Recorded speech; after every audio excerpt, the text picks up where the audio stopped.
Some new Galaxy Note 6 rumors point to a Lite version making the cut. More details on the iPhone 7 claim that the renders are highly exaggerated, and a flexible smartphone with the new display technology is in the works. I'm Jaime Rivera, and I'm not really a fan of skulls on my t-shirts unless you're offering me the Hammer Brothers, obviously. This is Pocketnow Daily.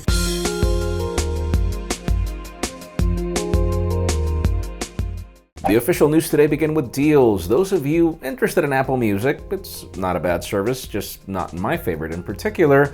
Well, the company has just lightened up to the fact that Spotify has been offering student discounts. You can now get 50% off if you qualify as a student, and there's a certain procedure to follow, but it's interesting to see that Apple is not only changing the scheme of how it charges in the United States, but also it's being smart about the whole business.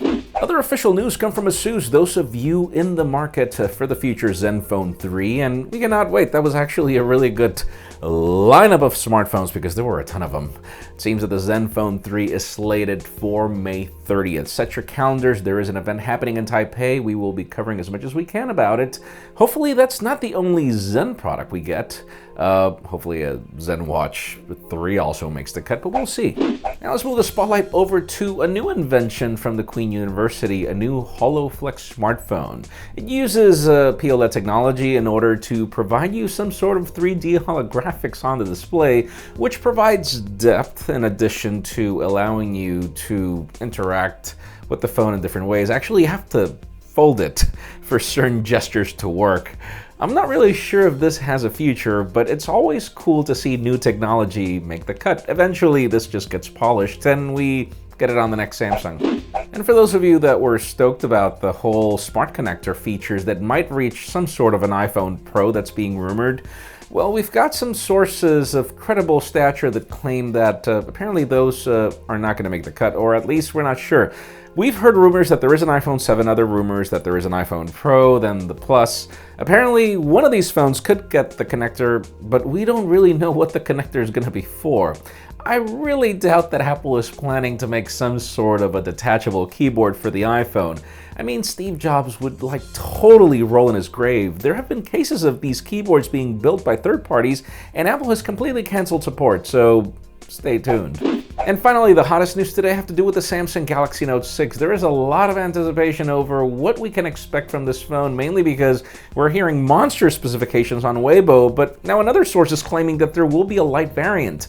This Lite variant is interesting because it has a Snapdragon 8 24 gigs of RAM and pretty much everything we already see on the Galaxy S7, which would still make it a great phone, and I feel that that's the way that companies like HTC should have done the lifestyle variant of the HTC 10. You know, not go through really low specs, but instead just grab last year's specifications, which are still great, the Snapdragon 810 is, for example. But it leads me to the question of today.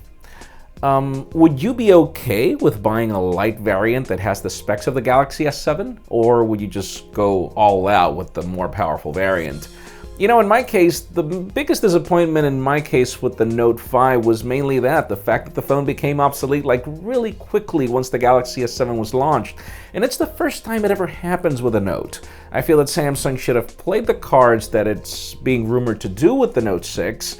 But hey, if you don't want to pay so much money, I love the Galaxy S7 and what it can do, so those specs on the next Note would also make sense. Leave us a comment down below, what would you do? Friends, you know the way it goes if you want to get these news earlier before the video is filmed. Follow us on Pocketnow.com and hit that subscribe button down below for more videos like this one. In addition, you can also catch our videos on Vessel, vessel.com/pocketnow, and follow me on Twitter, Jaime_Rivera, on Instagram at Jaime Rivera. Please give this video a thumbs up if you like what you saw. I am Jaime Rivera. Thank you very much for watching. We will see you next week.